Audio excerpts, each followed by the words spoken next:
Hey guys, this is a tutorial for the monkey skip in Sekiro Shadows Die Twice, used in the current world record for the any percent category. So this is a relatively newly implemented skip.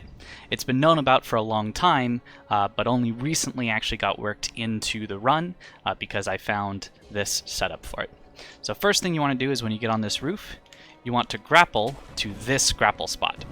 The reason to grapple to this spot is because this is your position for it. This is the setup position, so you can be in the exact same spot every single time from the grapple.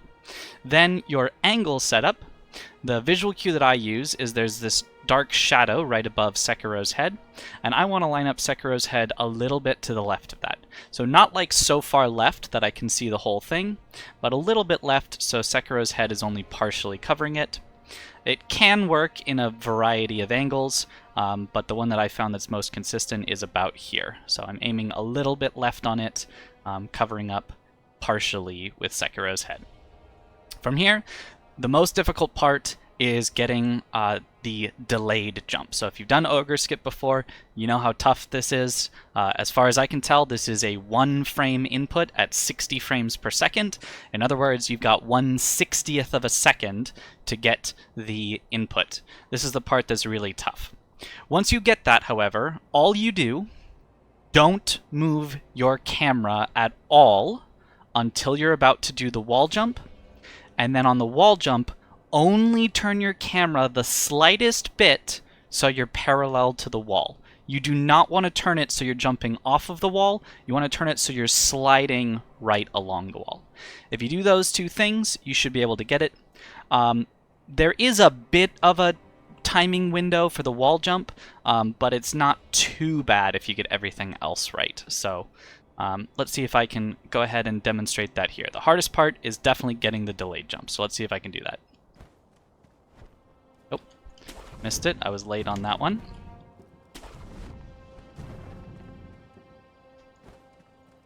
Missed it. I was early on that one.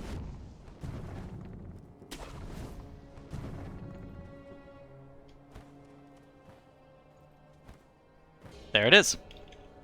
So that is the setup fully in action. And you'll notice the way that I reset it, going back and grappling from that point there.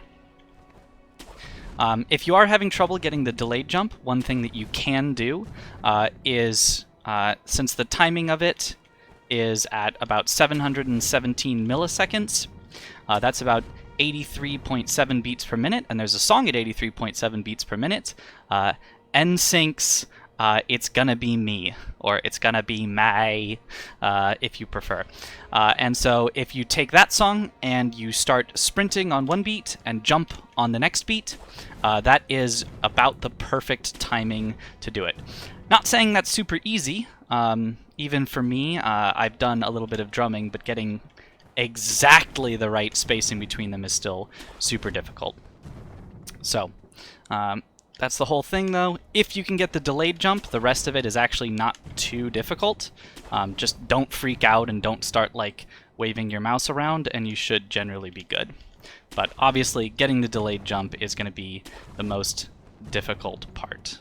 For me, I just kind of do it by feel, when it feels like I'm about to fall off, and you can see it's not the most consistent thing, especially when I'm trying to also talk and explain what I'm doing. But you can see, every time that I get the delayed jump, not too bad to get up there.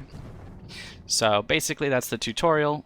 Let's maybe round it out with one more time showing it off so you can see. If I can get the delayed jump one more time. Ah, so close.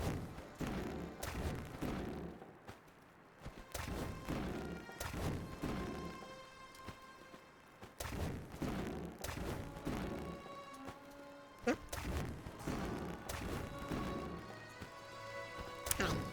Maybe this isn't a great idea. The delayed jump is so precise.